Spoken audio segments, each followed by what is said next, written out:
Welcome to Abundant Retirement. I'm Tony Roberts, your host for today's podcast.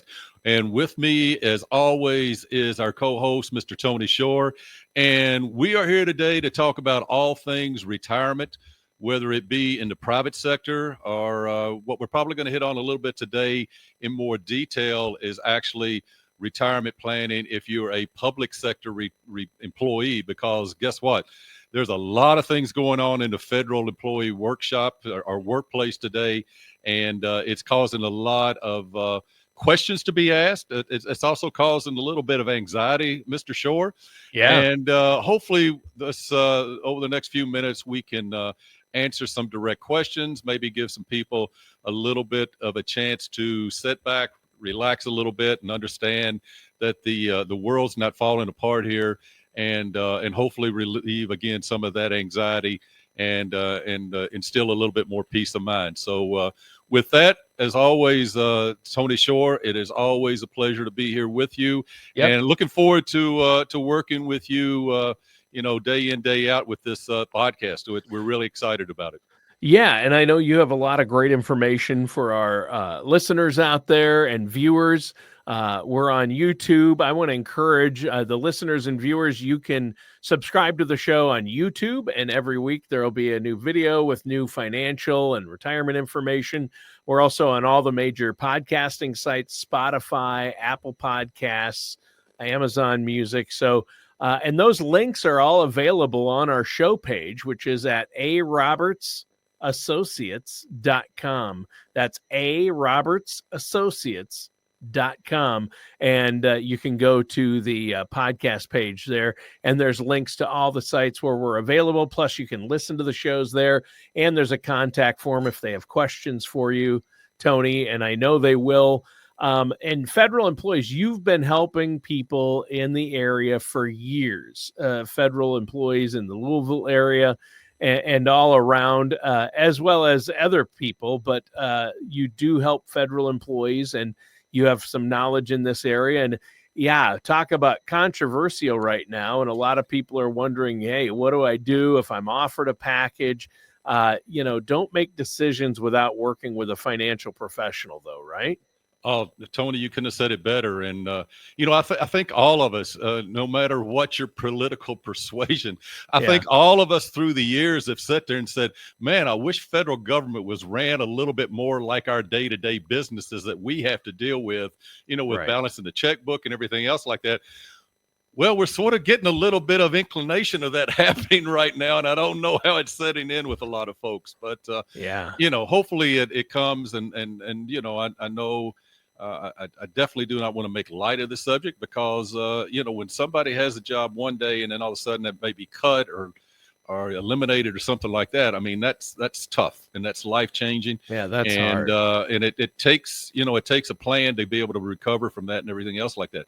Tony, you hit it on the head. We, this is our 40th year in business. And wow. I know you must have started when you're 10. I was actually 2, Tony. You don't look a day over 50. So, but I mean, we've had a fun time with it. We're still having a lot of joy because, at the end of the day, it allows us to be able to help people understand and live their dreams. I mean, because retirement is that combination of people working their entire lifetime in order to get to a point to where they can go into retirement, make sure they've got enough money to live on, make sure they're not going to go broke, and then do all of the little things or maybe huge things that they put off and while working in order to get to retirement. So yeah, this is our 40th year in this business. Since 2012, we've worked pretty exclusively with federal employees.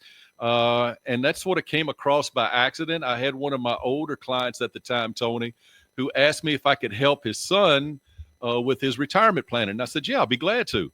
And so anyway, long story short, Sam came in, introduced himself. We sat down. And at that point, Tony, I got introduced to the federal government's acronym system.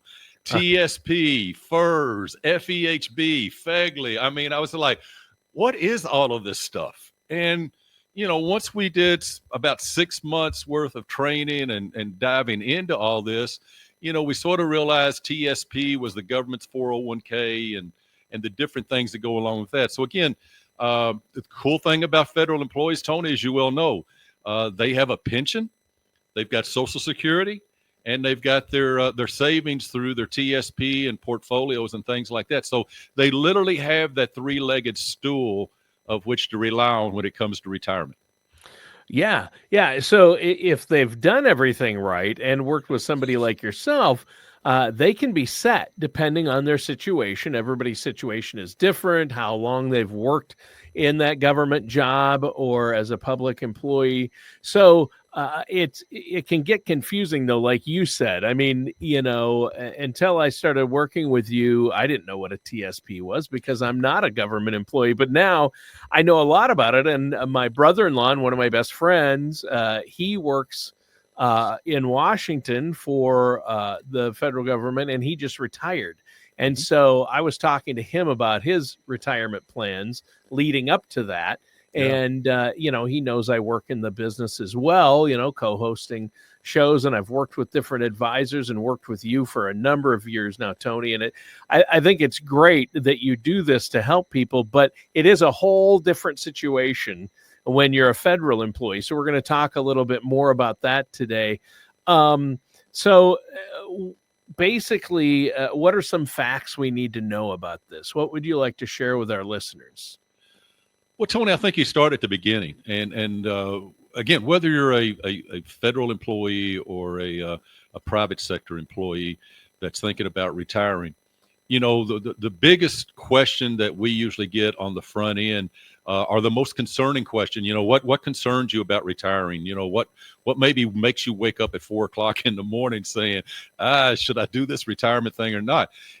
Most people will look at me and say, do I have enough money? I mean, that's Right. where it always starts. Yep. And it's not only do you have enough money, Tony, it's a situation to where, from our perspective, Tony, I think our industry does a bad job in a couple of situations. Number one, our industry has a tendency to all be about product, the next greatest, get me in the next greatest NVIDIA or whatever the next greatest tech thing that's coming along. Product. Well, anybody worth their weight in gold out there will have access to products. Right. But do you have a plan? It sort of goes back to building a house, Tony. You don't start building a house by going in and saying, hey, I want to put my microwave in the kitchen over here. And even before you dig the hole and, start putting the foundation together. When you start thinking about building a house, the first thing you'll probably do is go out and hire an architect to basically, give you the plans of the house that you want to have built for yourself. The same can be said for retirement planning. It's all about the plan and working with a specialist that, understands the complications of putting these plans together and being able to forecast models so that, so you don't go broke. But you also have to have an increasing income stream year over year because, most of us will probably agree it's going to cost more to live 5 and 10 and 20 years down the road than it costs to live today. And the other thing that you have to look at when again, you think about going into retirement is what lifestyle have you become accustomed to? And usually that lifestyle is linked hand in hand with the amount of money that you make. I mean, Tony, I'd love to go back and be 30 years old again, but I don't want to go back and have my 30-year-old bank account again. Right. So again, when you're looking at that person, whether they be 55, 60, 65 years of age, and they're sitting there saying, I'm thinking about retiring, what we like to do is sit there and say, hey, look, how much money are you living on today? And let's say they're living on $10,000 a month, $120,000 a year. Well, just because they retire doesn't necessarily mean that they want to take a decrease in the amount of money they've got coming in. In all likelihood, they want to still live on that $10,000 a month. So it's specialists like myself that are, put to task with building a plan that replaces that income so you don't take a lifestyle hit, make sure it can build itself properly over the next several years, and make sure that they don't go broke. And again, that's where we start with each and every one of the clients that we work with on a day-to-day basis. So the first step is to have that plan. Get a written plan in place. Exactly right. Roll out the plans just like you would if you're planning on building a house. The first step is planning. Have somebody, an architecture and a contractor, get experts in their field to look over the plans and help you create your plans to fulfill your dreams. It's still going to be your dream home, but you've got to have experts help you reach those goals or you're never going to get there. And that's where you come in. The parallel is that's what you do for your clients and can help our listeners with. And so, again, I want to encourage all our listeners, if they have questions that come up during the show or any of the future shows, we're going to cover a lot of different topics here each week. Some finances, market volatility, Roth IRAs, what to do with a 401k, today TSPs. So there are Social Security planning shows. So there's going to be a lot. And again, if they're watching, the number is right there on the screen. If they're listening, call 888-955-3665. That's 888-955-3665. And Tony and his team there will take care of you. Now, Tony, having a plan in place is the first step. What's next, especially for federal employees? Well, again, building out these models, and let me just interject one other thing there too, Tony. When you're building out these models, we build them out from a very conservative growth rate. So we're looking at our growth rate probably somewhere between 4 and 5%, which is very, very conservative when we start looking at these models and building out these models. And our thoughts are simply this: if we can make this model work at a 4 to 5% growth rate, then when we actually put it on the streets and start to realize, some of the returns that we become accustomed to over the past 20 to 30 years, then we, in all likelihood, are going to exceed those model expectations. So it'll end up being even a better plan down the road than Sure. what we are forecasting up front. But yeah, as federal employees, there's a lot of things to look at. I mean, let's go back pre the resigned email that went out and talk a little bit about what employees a federal retirement pension plan looks like. For the most part, all the federal employees today, Tony, are what we call under FERS, which is a federal employee retirement pension plan. And the crux of a FERS pension plan is simply this: if you are going to be 100% qualified for a full pension, there are basically 3 qualifiers that have to be met in order for you to get your full pension. Number one, it is considered to be years of service and your age. So if you meet your minimum retirement age, and for most federal employees, your minimum retirement age is between age 55 and 57. If you're at your minimum retirement age, 55 to 57, and you have at least 30 years of service with the federal government, then you can retire, get your full pension, and take off. You're 57, you got your full pension, and it's going to run the gamut for you. Or if you're age 60 with 20 years service, or if you're age 62 with 5 or more years of service.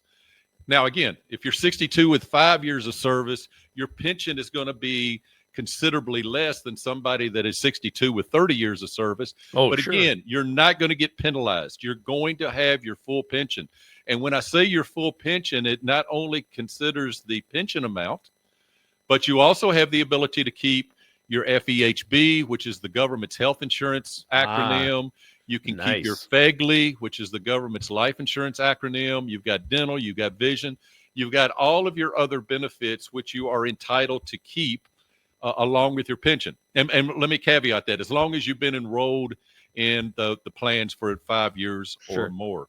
So again, you're going to get to keep all of this. And so when we sit there and start looking at this, we have the ability to be able to go in and calculate what your pension's going to be. There's also a little caveat in there that if you're under the age of 62 and either meet that 30 years minimum retirement age plus 30 years or age 60 with 20 years, there's also a supplement. It's called a FERS supplement that will add to your pension and will pay out to you up until age 62. And some people mistakenly call it the Social Security supplement. The only reason they do that, Tony, is because the numbers are actually based on your age 62 Social Security benefit. Mhm. But again, that's some extra monies there that are available pre age 62 that will be able to be built into your retirement plan and help supplement the overall ability to meet some of those income needs and things like that. And the reason they came about with this a few years back, Tony, was simply this. Again, the federal government is set up to allow you to fully retire before you reach age 62. Well, what can we not get until we're actually age 62? And that's Social Security. So again, when they sat there and said, hey, look, we've got people that are able to retire at age 57, but they're not doing it because they're not able to bring enough money in. They sat there and said, well, what if we give them a Social Security lookalike that can add to their pension, be paid out to them until they actually hit age 62, and then it cuts off? Do you have to take your Social Security at age 62 when the supplement cuts off? No, you don't. But again, No. it at least gets you the ability to get there. So those are what we call being able to retire from the federal government with full pension benefits and everything else like that. There's also what they call an MRA plus 10, which basically is you reach minimum retirement age and you've got 10 plus years of service, but you don't have 30. So let's say I'm 20, I'm age 57 and I've got 20 years of service. I could do an MRA plus 10 and receive full benefits, full pension, keep my my other benefits, my health insurance, my life insurance, and things like that. However, because I don't have my 30 years, I'm going to take a 5% hit on my pension for every year that I'm under age 62. So if I'm 57, I'm 5 years away from 62, 5 times 5, I'm going to take a permanent 25% hit on my pension. Does that make sense? Don't know. Just depends. Everybody is different. And again, that's the reason that you want to know what your numbers are. You want to, maybe seek out a specialist like myself that can give you some scenarios of saying, hey, look, try to make these decisions about retiring from an educated basis, not just a hope so basis, which is not a very good plan. No, you don't want to have a plan for a third of your life or more based on hope, right? Just, I hope it works out, right?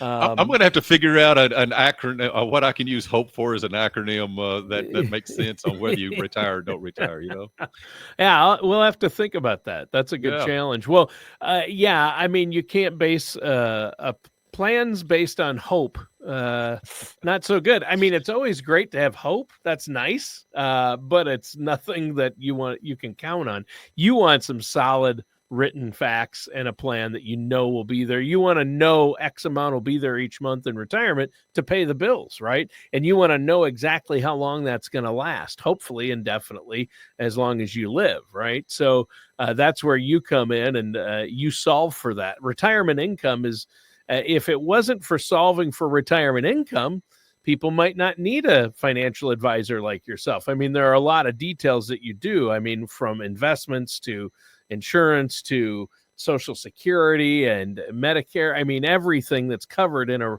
retirement or an income plan like that. But retirement income, solving for income in retirement, it's just not something people can do. I'm only going to retire. My wife and I are only going to go through this process once. You go through it every day, Tony.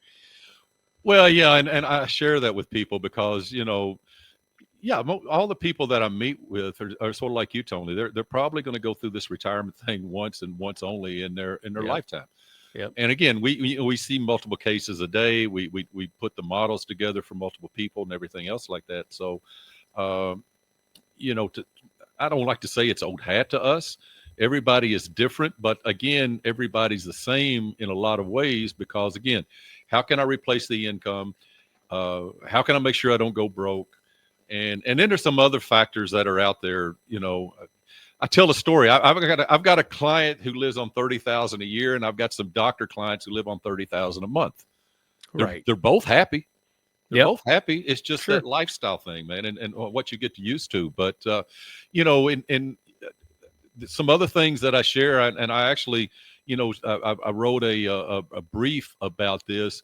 But back in 2007, 2008, we took a step back as a firm and said, you know what? We're actually just like everybody else up and down the street, in the fact that we're sort of part of this whole problem that goes along with managed money and retirement planning and everything else like that. And I bring that up for being able to say this, Tony. I have a lot of people that look at me and say, should we time the market, or what about when the market's down, or this, that, and the other? And as advisors, we've basically been taught to say since the beginning of time, don't worry about the market. The market always comes back, which is a true statement. Sure. It's a true statement. But I was around in 1987. I was around in the dot-com bust in 2000. I was around in the banking financial crisis in 07, 08, and 09. I've seen quarterly, end of year quarters, 2015, 2018 dive. We got the China flu that hit us in 2020. And then you got 2022 where the markets just said, you know what, we're going to take some profit and everything's going to be down 20% across the board.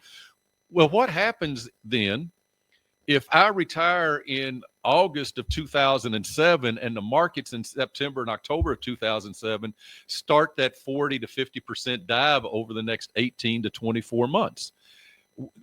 Are you in a position as an advisor to look at a client and say, oh, don't worry about your money, it'll be back in 2 or 3 or 4 years? They just retired. They need their money now. Yeah. So and again, if they're taking out, we had to sit there and sort of take a good close look at ourselves and say, what can we do differently to help our clients diversify their portfolios so that when the market is down, we can let it be alone and correct itself and go over here and maybe play with some more guaranteed types of funds, more guaranteed monies that aren't as correlated to the market's ups and downs and violent swings as sometimes as you get as being invested directly in the market. So, we changed our philosophy a little bit back then, and it's worked well. Our clients like it. The biggest compliment we get anymore is when we have a lot of volatility in the market is we don't have any client phone calls. And the reason being is our clients are comfortable. They know they're in good shape. And they're like, hey, look, the market's up. We're good. Everything's fine and dandy. And when we meet with these people 2 and 3 and 4 times a year, these are all the things that we go into and talk about in greater detail and things of that nature right there. Yeah. So again, that's all part of the plan. Circling back real quick, Tony, and back to the federal thing for a minute. So, sure. So again, you get this resign email that comes out, and people had a week or however many days to respond to it. Man, it caused a lot of anxiety. Now we did get phone calls for that. Let me trust me. We had a lot of phone calls going on, but again, the whole crux of that resign thing was basically trying to reduce the size of federal government. Sure. They thought that they may get somewhere around 8 to 10% that would respond. I think it ended up somewhere in the 6 to 7% range. But, we pretty much talked to the people that were seeking our advice on it. And our viewpoint on this thing was fairly simple, Tony. If you were, in fact, thinking about retiring in the next, let's say, 0 to 18 months, then maybe it would make sense to go ahead and sign up to receive basically 33 weeks of paid administrative leave. Now, everybody was going to have it tweaked a little bit depending on the departments and the agencies you worked in and everything else like that. But the crux of the whole benefit was saying, hey, look, we're going to give you 33 weeks of paid administrative leave. And on September 30th, you're going to be gone, going to be retired. Ding, ding, ding. So again, if you were planning on retiring, let's say at the end of the year or maybe sometime in 2026, and you could back that thing up and say, okay, they're going to pay me 33 weeks for not, for basically kicking my feet up on the sofa. And then I can retire on 9/30, which was just maybe a few months ahead of schedule on what I was wanting to do. And again, we recalculated those models. We made sure that the numbers were all going to work out and everything else like that. But in those cases, it may have made sense to reply to the resign and say, yeah, sign me up. I'm out of here. If you were probably looking at retiring, 2027 and beyond, then that may not have been in your best interest to respond to that email and sit there and take it from that standpoint. Now, what they did was they also came back around and they offered an early retirement across the board. And again, I went over earlier what full retirement consisted of: minimum retirement age and 30 years. Well, what they came back and said was this: if you were age 50 with 20 years or any age with 25 years, you can have a full retirement. You can go ahead and get a full retirement. So again, that brought in a whole nother, multitude of people that now would sit there and say, hey, look, maybe I was thinking about retiring, but I was 3 or 4 or 5 years down the road. Then all of a sudden it's like, wow, maybe I could do this now. I don't know. So again, back to the drawing board. Let's put the models together. Let's see what the numbers look like. Can we come close to replacing your pre-retirement income? And can we make sure you don't go broke? And so again, there's been a lot going on with the federal government and the federal government system. Some good, some bad, but it has opened the doors to a lot more people having the possibility to be able to retire sooner rather than later. Before you do anything or make any decisions, you should consult with a financial professional who knows about federal benefits, who knows about retirement planning, whether you're a federal employee or not, but especially if you're a federal employee that's thinking about changing your retirement plans based on some of these things. Work with a financial professional, and I think that's hugely important. So before we go today, how can our listeners out there get a hold of you and set up that? You don't charge as a no charge, no obligation consultation. How can they do that? Yeah, Tony, the first couple of meetings with me, and I'm the senior advisor in our firm, and the meetings will happen with me. But the first couple of meetings, number one, we're getting together, we're getting to know each other. For lack of better words, we're also making sure that each one of us are a right fit client with the other. Sure. As much as I hate to say it, I know there's some people out there I may not G-haul with, and vice versa. There's some clients that we may not be the right fit for, but for the most part, at first meeting, we're getting to know each other a little bit better. We're gathering data that we can then go and start to populate those models, which are very important. And then once we get the models, and these models are not, they're not final detail. Okay. Right. If you actually become a client of ours, you're going to get, and I'm old school, everything is housed electronically, but you're still going to get that 2.5-inch binder with all the reports in it and, all the paper things that you can put your hands on and actually feel, unlike some other things out there that we can't feel. We just have to take it for granted. But, we're going to get you. So again, we're going to collect that data at the first meeting. We're going to then develop and sort of give you a 10,000 foot look in to see if this thing is possible or not. And if it is possible, then we're going to outline that and give you the details of how we see it being able to work and how it is to go forward. And at the end of that second meeting, now it's sort of the ball's in the client's court. If they feel like working with us is something that they could see themselves doing for the next several years, if they feel like that we're trying in our utmost ability to do the best thing and possible for them and trying to build out not only the models and everything that we're going to be looking at, but to have, good, solid conversations between each other. We actually, Tony, I don't know if you know this or not, but it's, I hate to use the word quirky, but we actually started using a few years back what we call a client's bill of rights. Huh. And it's about 15 to 17 bullet points that talk about how we as our firm are going to treat you, the client. And it also has about 7 or 8 different bullet points that we ask the client to also treat us back as far as feedback and things like that. Nice. And with that, we just have a tendency to be able to sit there and say, hey, look, if we do all of this on behalf of each other, it will make for a good, solid relationship going forward. Because, again, the last 2 years have been pretty easy to talk through client reviews and things of that nature. But 2022, when everything was down 20%, those client reviews aren't as fun as the ones when you're up 20%. So again, these are all things that we look at. These will be what would go on when you call the office and reach out to it, whether it be through the phone or whether you go online and want to reach out to us, whatever the case may be. The first meeting, Tony, usually takes about 45 minutes. And then we're probably looking at an hour, maybe a little over an hour at that second meeting. And from there, it's up to you.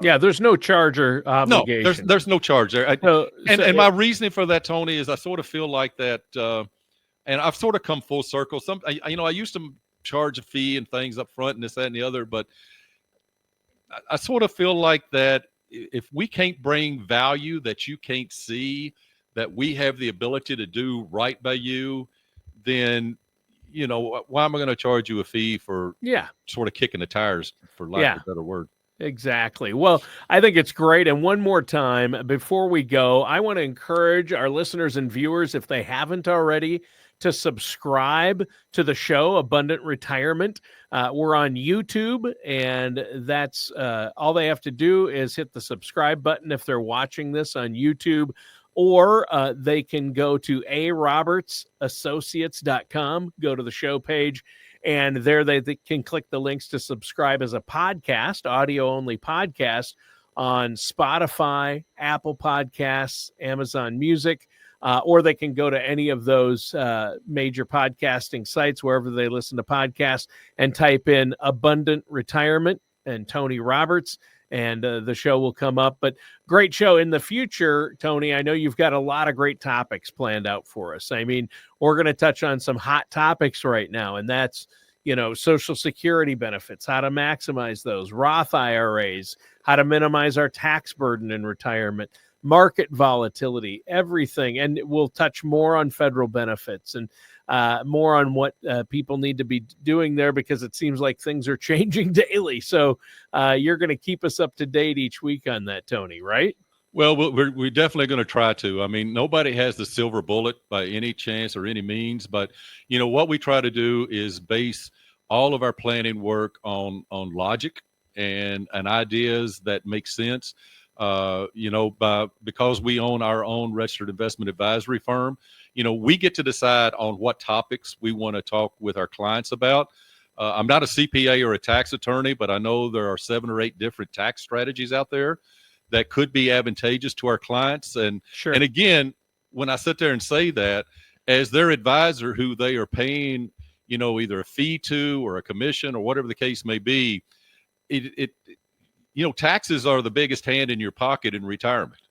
Yeah. And in my viewpoint, if I can at least have some conversation with you about some things that could possibly save you money when it comes to tax planning, then I don't really think I'm doing you justice as your advisor. Now, once we have these conversations, Tony, then let's get a hold of your CPA or let's get a hold of your tax attorney, and let's run these scenarios by them. And, for lack of a better words, let them shoot holes in it or whatever the case may be. Sure. But at least let's look at this thing and either, maybe come up with a plan or dismiss some things that may not make sense or whatever the case may be, but at least have conversation about it.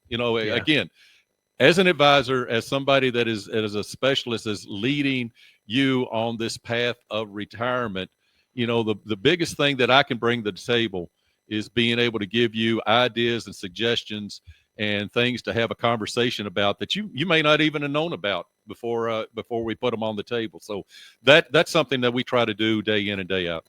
All right. And before we go, one more time, I'm going to give that phone number. It's 888-955-3665. Give Tony and his team a call there. Great show today, Tony. Listeners and viewers, thanks for tuning in. That does it for today's episode of Abundant Retirement with our host, Tony Roberts.